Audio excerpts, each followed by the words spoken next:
Bienvenue sur BFM Alsace et bienvenue dans votre magazine du mercredi soir, c'est votre emploi. On se retrouve comme chaque semaine en partenariat avec Top Music et je me trouve aujourd'hui avec Estelle Burkel. Bonsoir Estelle. Bonsoir Romain. Et nous recevons ce soir un chocolatier, Estelle. Tout à fait, Guy Tréguer, directeur général de la chocolaterie Châle. Bonsoir. Merci de m'accueillir. Avec plaisir. Donc Châle est une entreprise familiale basée à Geispolsheim depuis très longtemps, depuis 1871. On sait qu'en France, on aime le chocolat. On consommerait 6 à 7 kilos chacun par an. Comment ça se passe, le secteur du chocolat en Alsace notamment ? Le secteur du chocolat en Alsace se porte très bien. Je crois que l'Alsace est une région de gourmandise, une région de gourmet aussi. Et ce qu'on a pu constater avec la période du Covid, qui était un peu compliquée pour tout le monde, c'est que derrière, le chocolat a pris une place importante. Pourquoi ? Parce que c'est un produit plaisir. C'est un produit aussi, je dirais, facile à offrir. Donc à partir de ce moment-là, on a vu que sur la période qui a suivi le Covid, tous les chocolatiers ont fait de très belles années. Parce que c'est un cadeau et parce qu'on peut le consommer chez soi. On n'est pas obligé forcément de sortir. Ça peut être un produit égoïste. Hein. On a tous l'image de la tablette de chocolat qu'on garde et qu'on termine dans la soirée. Mais ça peut être aussi quand même l'écrin, la boîte de chocolat qu'on va partager avec des amis en fin de repas ou devant un film. Il y a plusieurs occasions de consommation. Et puis c'est réconfortant. Eh oui. Oui. Quels sont vos enjeux par rapport aux nouveaux modes de consommation ? On parle beaucoup de bio de plus en plus, de commerce équitable. Comment vous gérez tout ça ? Alors, pour notre part, on a fait un choix... je vais dire relativement simple, mais sur une très très longue durée. On n'est pas parti sur du bio, on n'est pas parti vraiment sur le commerce équitable, on est vraiment là, nous, sur du développement durable, avec la création de nos propres filières.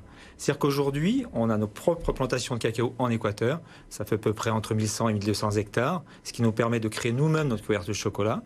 On vient d'y associer des plantations de noisetiers dans le sud-est de la France, donc pour de la noisette française. Là, on est sur 400-500 hectares pour faire notre praliné. Donc voilà, donc notre objectif à nous, c'est d'aller vers le développement durable, mais avec une maîtrise totale des filières. Et vous avez beaucoup de demandes dans le bio, par exemple ? Alors, on a eu quelques demandes dans le bio, mais la complexité du bio, c'est d'associer dans des ateliers ce qu'on appelle du conventionnel avec du bio. Parce que entre les deux, il faut respecter, je dirais, des normes de zones, etc. Donc on a préféré, nous, ne pas prendre ce chemin. Châle Chocolatier, vous embauchez 210 salariés de manière permanente. Vous avez également recours aux intérimaires, notamment pour les fortes périodes Noël, Pâques. Vous recherchez en ce moment de nouveaux profils. Quels sont-ils ? Alors, vous avez raison, on a donc un groupe de permanents relativement élevé, des gens qui sont très fidèles à la société. Ça aussi, c'est un point important. Aujourd'hui, on a cette chance que l'entreprise se développe depuis quelques années. Donc, on a besoin de recruter des éléments complémentaires, des opérateurs différents. On recrute des techniciens de maintenance. Vous allez dire, on est un peu tous dans le même cas dans la région. On recrute aussi des conducteurs de ligne. On a différentes lignes de production avec des profils de ligne qui sont très très variables. On recrute une assistante qualité. Et puis surtout, comme je disais tout à l'heure, le chocolat c'est un produit saisonnier. Sur la saison, on peut monter jusqu'à 110 intérimaires. Voilà, surtout principalement sur des métiers de conditionnement. Et donc, pour recruter tous ces profils, ce vendredi, vous organisez un choco-dating. Alors, c'est quoi ? On postule en mangeant du chocolat ? Alors, c'est une idée qu'on a partagée avec mon équipe en disant, voilà, on a, comme tout le monde, des soucis de recrutement, qu'est-ce qu'on peut faire ?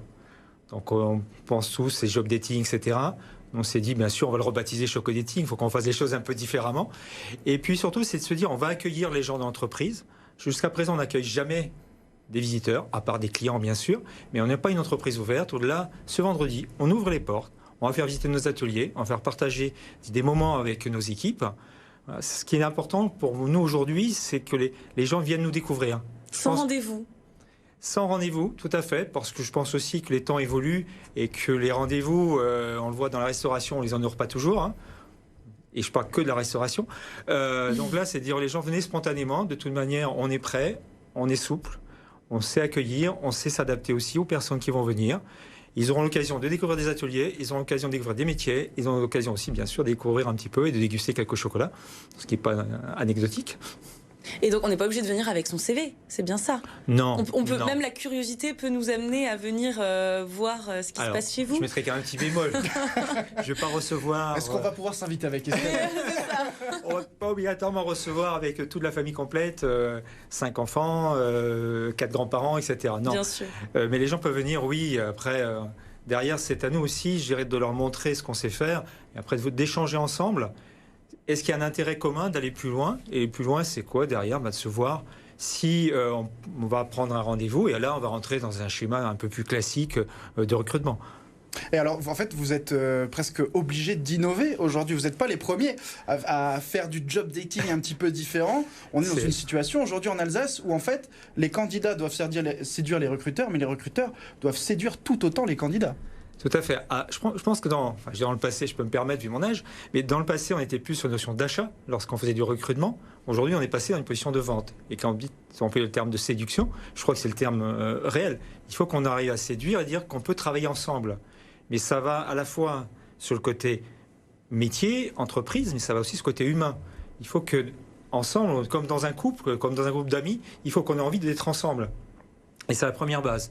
Je crois que la notion de savoir-être est très très importante. Le savoir-faire, on peut toujours l'apprendre. Mais le savoir-être, si on l'a pas, moi je peux pas le donner. Mais le savoir-faire, je peux. Voilà. Donc oui, on se remet en question. C'est pas si facile que ça, mais je pense qu'il est nécessaire aujourd'hui bousculer un petit peu les choses et pour dire voilà, c'est plus comme avant et ce sera peut-être pas encore comme ça demain. Il y a les réseaux sociaux, mais peut-être que c'est pas suffisant et je ne pense pas. Donc au niveau local, on veut essayer de mettre une petite empreinte à notre façon, avec toute modestie. Dernière question, Estelle. Oui, est-ce que vous trouvez qu'il y a des métiers plus difficiles à recruter que d'autres? Je pense qu'il y en a un plus particulièrement et c'est pas de cette année, c'est tous les métiers de la maintenance. Je crois que c'est des métiers techniques qui ont été abandonnés pendant plusieurs années. On le voit dans les formations en CAP, BEP, qui ont été dévalorisés. Or, aujourd'hui, on voit dans toutes les entreprises, quel que soit, si on est sur la mécanique, l'électronique, les automatismes, on a vraiment besoin de techniciens de maintenance. Et ça est devenu une denrée rare dans la région. Ils sont tous sollicités, même les miens, ils sont sollicités régulièrement aussi. Donc, c'est vraiment un métier qui est indispensable, mais sur lequel on aurait beaucoup de mal à recruter. Merci beaucoup d'avoir été notre invité, Guy Tréguer. Je rappelle que vous êtes le directeur général de la chocolaterie Schall. On passe aux petites annonces.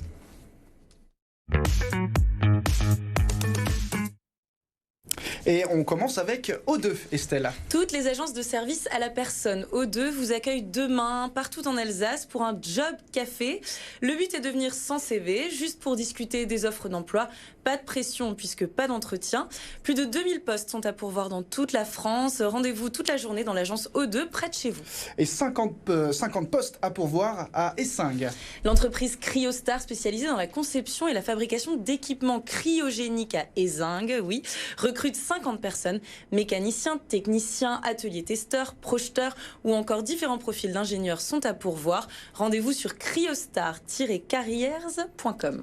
Et puis, direction Benfeld pour terminer, Estelle. La communauté de communes de Benfeld et environ recherche un gestionnaire en ressources humaines, chargé d'emploi et de formation. Vous pouvez retrouver l'offre sur topmusic.fr, onglet tracker d'emploi. Merci Estelle, merci Top Music d'être avec nous comme chaque semaine. Et puis merci encore à vous, Guy Tréguer, d'avoir été notre invité ce soir. Merci à vous de nous avoir suivis.